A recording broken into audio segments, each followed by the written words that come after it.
आलू गोश्त बनाते हुए हम ऐसी कौन सी गलतियां करते हैं कि जब आप आलू गोश्त बनाते हैं खाने लगते हैं तो गोश्त में एक वही स्मेल होती है, जो गोश्त की अपनी स्मेल है वो ख़त्म ही नहीं होती है। वो सारे तरीके, वो जो देग वाले स्टाइल के तरीके हैं, जो हम रेस्टोरेंट स्टाइल का आलू गोश्त कैसे बनता है, वो सारे तरीके मैं इस वीडियो में बताऊंगी आपको। अगर आपने मुकम्मल वीडियो देखी तो इंशाल्लाह आज के बाद आपका आलू गोश्त बहुत परफेक्ट बनेगा। और अगर वीडियो अच्छी लगे इसको लाइक और शेयर ज़रूर करना। चैनल पे नए आए हैं चैनल को सब्सक्राइब करना। तो अल्लाह का नाम लेके वीडियो शुरू करेंगे। रहमानिर्रहीम, अस्सलाम वालेकुम। तो कैसे हैं आप सब? अल्लाह पाक आप सबको अपने हिफ्ज़ो मान में रखे। हर घर का सबसे बड़ा मसला सुबह उठते ही नाश्ते की टेबल पे शोर पड़ जाता है, आज क्या पकाएंगे, आज क्या पकाएंगे, आज ये पकेगा, आज वो पकेगा। सबकी अपनी अपनी राय होती है। हमारे घर में भी ये हंगामा छिड़ा हुआ था। फाइनली ये फैसला हुआ कि आज बनेगा आलू गोश्त, जो कि बीफ का गोश्त यहाँ पे मैं इस्तेमाल करूँगी और ये पूरी रेसिपी आपके साथ शेयर की जाएगी। तो अल्लाह का नाम लेके हम रेसिपी शुरू करेंगे।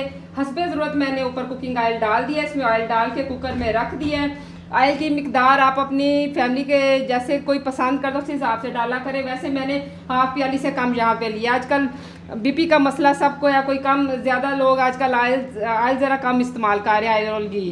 तो मैंने भी यहाँ पे हस्बे ज़रूरत ऑयल ले लिया, जो गर्म हो चुका है। यहाँ पे मैं कुछ खड़े मसाले ऐड करूँगी और मैं आपको ये बताऊँगी देग वाले कैसे आलू गोश्त बनाते हैं। और इतना मज़े का होता है कि बस दिल करता है कि बस फ़ौरन से चट कर जाए।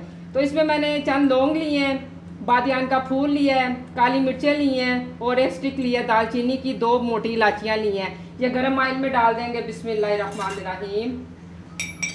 इससे बिल्कुल देग वाला टेस्ट बनेगा। और ये मैं आपको, अगर आपने मेरी पूरी रेसिपी सही से फॉलो की तो आपको पता चल जाएगा कि आलू गोश्त मज़े का, जो हम होटलों में जाके देग वाले जो खाने शादियों पे अक्सर घरों में जाएं तो बड़े फंक्शनों पे आलू गोश्त का सालन भी यहाँ रखा होता है। ये तरबेले में तो ज़रूर रखा होता है, आपके इलाकों का मुझे नहीं पता। तो वहाँ यहाँ पे इस तरह की जो खाने हैं बड़े मज़े के होते हैं, तो मुझे बड़े पसंद है। तो मैंने कहा अपने बहन भाइयों के साथ भी ये शेयर की जाए। जैसे ये थोड़ा सा चंद सेकंड हम इसमें ये कड़कड़ा लेंगे तो इसमें मैंने लिए हैं प्याज। ये मैंने 2 बड़े साइज़ के प्याज ले लिए हैं। इसको रफली चॉप कर लें। इसकी क्या वजह है कि अभी सबको वेट लग जाना, इसलिए कोई इसमें ख़ास कलगरी की ज़रूरत नहीं है। ये इसमें ऐड कर देंगे। बिस्मिल्लाहिर्रहमानिर्रहीम। अभी हम इसको गोल्डन होने देते हैं। जैसे ही हमारा प्याज गोल्डन होने के करीब होगा तो इसमें अब हम क्या करेंगे, ये मेरे पास जो गोश्त है, ये यहाँ पे मैंने बीफ के गोश्त का इस्तेमाल, बीफ ले रही हूँ, तो ये आधा किलो से ज़्यादा ही है। तो इसमें अब अच्छी तरह इसकी बुनाई कर लेंगे। बिस्मिल्लाहिर्रहमानिर्रहीम। इसकी अच्छी तरह बुनाई करनी है।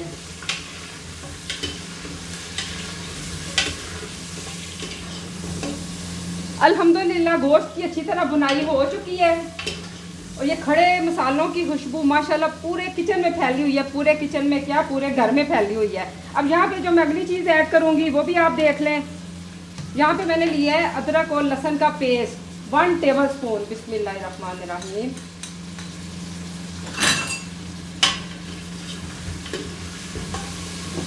और एक बड़े साइज का यहाँ पे लिया टमाटर, ये भी शामिल करेंगे। बिस्मिल्लाहिर्रहमानिर्रहीम। और यहाँ पे मैंने जो मसाले लिए हैं पाउडर मसाले वो भी आप देख लें। 1 टीस्पून लिया नमक का, हाफ टी स्पून गरम मसाले का, हस्बे ज़रूरत थोड़ी सी हल्दी है, और ये है वो कश्मीरी मिर्च, उसकी लिए हाफ टी स्पून। मिक्स मसाला लिया है 1 टेबल स्पून, और 1 टीस्पून मैंने सुरख मिर्च का पाउडर लिया। ये सारे मसाले शामिल करेंगे। बिस्मिल्लाहिर्रहमानिर्रहीम। गरम मसाला हमेशा मैं साथ ही ऐड करती हूँ, इससे फ्लेवर अच्छी तरह आ जाता है। बाद में थोड़ा सा अगर आपको ज़रूरत हो तो ऐड कर लें, वैसे ज़रूरत होती नहीं है। अभी हम इसमें 2 गिलास पानी के लेंगे। बिस्मिल्लाहिर्रहमानिर्रहीम।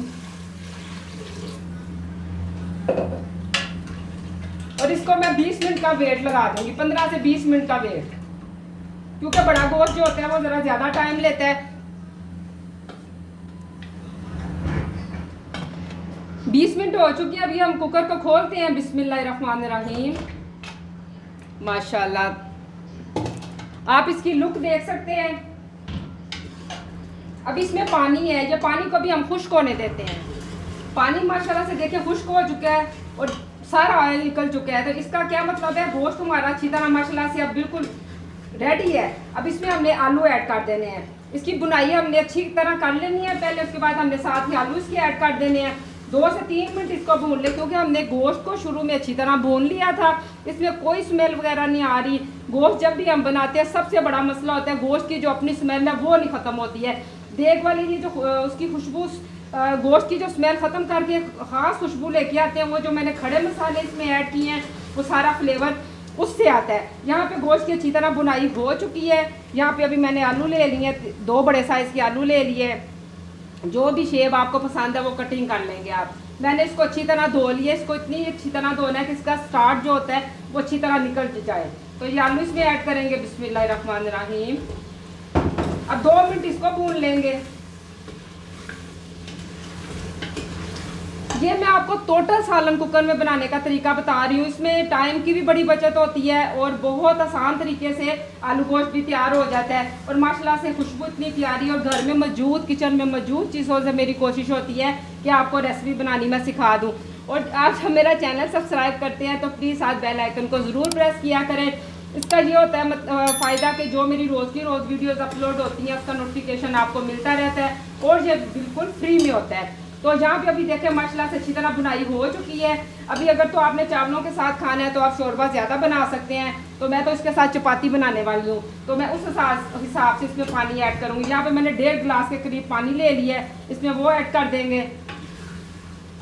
बिस्मिल्लाहिर्रहमानिर्रहीम।